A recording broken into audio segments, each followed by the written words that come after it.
बहुत समय पहले की बात है।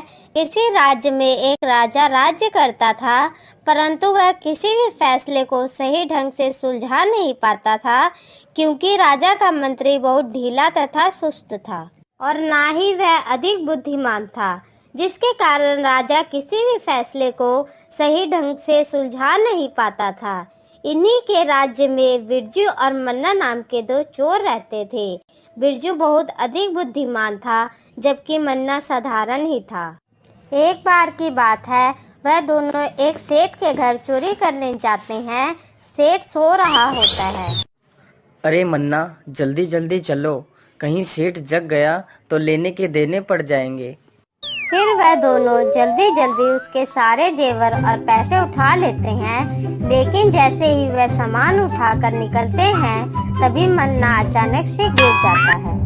मन्ना के गिरते ही सेठ की नींद खुल जाती है। अरे कौन हो तुम लोग, और इतनी रात को मेरे घर में क्या कर रहे हो? तभी सेठ की नजर जमीन पर पड़े जेवर और पैसों पर पड़ती है। अच्छा, तो तुम लोग चोर हो जो मेरे घर चोरी करने आए थे। मैं सुबह ही तुम दोनों की शिकायत राजा से करूंगा। सेठ सुबह होते ही राजा के पास पहुंच जाता है और उन दोनों की शिकायत राजा से करता है। महाराज, आज रात ये दोनों मेरे घर में चोरी कर रहे थे और मैंने इन्हें रंगे हाथों पकड़ा है। महाराज, इन्हें कड़ी से कड़ी सजा मिलनी चाहिए। अरे अरे, ठीक है सेठ जी, आप थोड़ा सा शांत रहिए। मंत्री जी, इस पर आपका क्या मत है? हमें इन चोरों को क्या सजा देनी चाहिए? महाराज, मुझे तो कुछ समझ नहीं आ रहा, आप ही देख लो कि क्या करना है।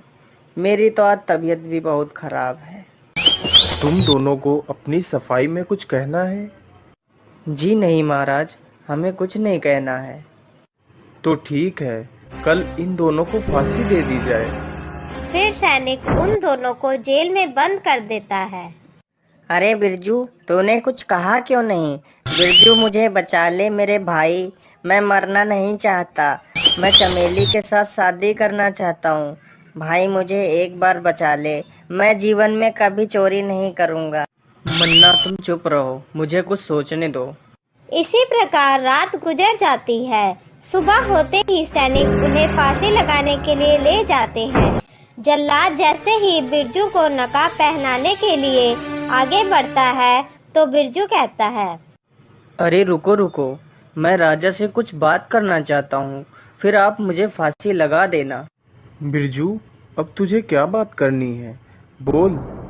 महाराज, मुझे फांसी मत दीजिए।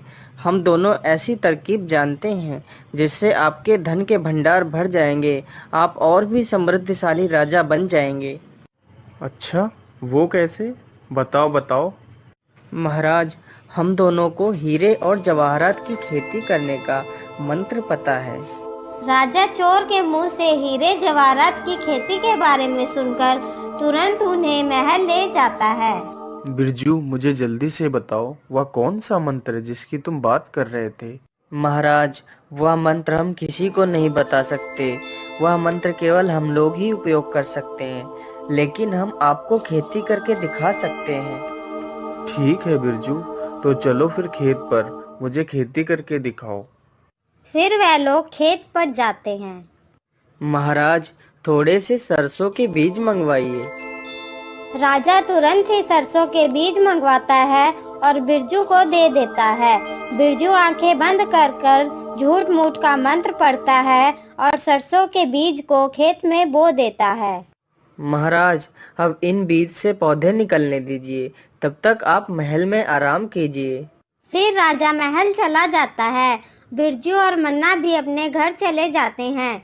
कुछ दिनों बाद उनमें से पौधे निकल आते हैं, तो राजा उन दोनों चोरों को बुलवाता है।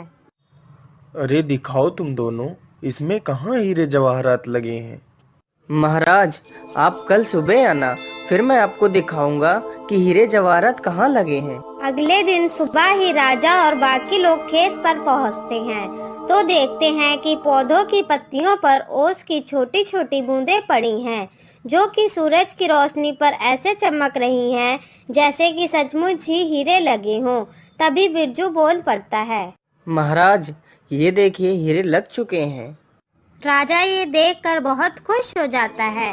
राजा हीरे देखकर उन्हें तोड़ने के लिए आगे बढ़ता है। रुकिए महाराज, आप इन हीरो को नहीं तोड़ सकते। लेकिन मैं इन हीरो को क्यों नहीं तोड़ सकता? महाराज, इन हीरो को सिर्फ वही तोड़ सकता है जिसने अपने जीवन में कभी चोरी ना की हो। अगर चोरी करने वाला व्यक्ति इन हीरो को छुएगा तो ये जमीन पर गिरकर गायब हो जाएंगे। ठीक है, तो मेरे मंत्री इन हीरो को तोड़ेंगे क्योंकि उन्होंने अपने जीवन में कभी चोरी नहीं की है। मंत्री जी, जाइए और जल्दी से हीरे तोड़कर मेरे पास लेकर आओ। नहीं महाराज, मैं इन हीरो को नहीं तोड़ सकता क्योंकि मैंने भी अपने जीवन में एक बार चोरी की है। मंत्री जी, तुमने क्या चोरी की है? महाराज, मैंने एक बार ब्राह्मण की गाय चोरी की थी। चलो कोई बात नहीं। सैनिक, तुम जाओ और इन हीरो को जल्दी से तोड़कर लेकर आओ। नहीं नहीं महाराज, मुझे माफ कर दो। मैंने भी एक बार चोरी की है, इसलिए मैं इन हीरो को नहीं तोड़ सकता। तुमने क्या चोरी की है सैनिक? बताइए मुझे। महाराज, मेरे घर में एक दिन कुछ भी खाने के लिए नहीं था, तो मैंने खाने की चोरी की थी। इस प्रकार राजा सभी से हीरे तोड़ने की बात कहता है, लेकिन वहाँ पर ऐसा कोई नहीं था जिसने कभी चोरी ना की हो। तब तक उनका मंत्री बोल पड़ता है, महाराज, आप ही क्यों नहीं तोड़ लेते ये हीरे? मंत्री जी, मैं भी इन हीरो को नहीं तोड़ सकता क्योंकि मैंने भी अपने जीवन में एक बार चोरी की है। यह सुनकर वहाँ पर खड़े सभी लोग हैरान हो जाते हैं। महाराज, आपने क्या चोरी की है? आपको किस वस्तु की कमी है जो आपने चोरी की थी?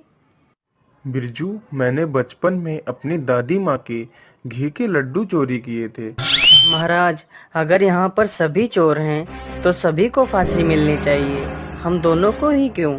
महाराज, हर किसी के जीवन में कोई ना कोई मजबूरी होती ही है जो वह चोरी करता है। बिरजू, तुम्हें कौन सी मजबूरी आन पड़ी जो तुम चोरी करने चल दिए? महाराज, मेरे पत्नी की तबीयत बहुत ज़्यादा खराब रहती है, जिसके चलते मेरे पास जितने पैसे थे वह ख़त्म हो चुके थे, इसलिए मैंने चोरी की। अगर मैं चोरी नहीं करता तो मेरी पत्नी की दवाइयाँ नहीं मिल पाती और उसकी मृत्यु हो जाती। और मन्ना, तुम्हारी क्या मजबूरी थी जो तुमने चोरी की? महाराज, मुझे भी चमेली के साथ शादी करनी थी, लेकिन मेरे पास पैसे नहीं थे, इसलिए मैंने चोरी की। महाराज, मुझे माफ़ कर दीजिए, अब मैं कभी भी चोरी नहीं करूँगा। महाराज, यह कोई हीरे नहीं बल्कि ओस की बूंदें हैं। मैं आपको सिर्फ ये दिखाना चाहता था कि दुनिया में हर कोई कभी न कभी चोरी जरूर करता है। राजा बिरजू की बुद्धिमानी को देखकर उससे बहुत प्रसन्न हुआ। बिरजू, तुम बहुत बुद्धिमान हो। आज से तुम हमारे नए मंत्री हो। और मन्ना, आज से तुम हमारे सैनिक हो। यह सुनकर वह दोनों बहुत खुश हो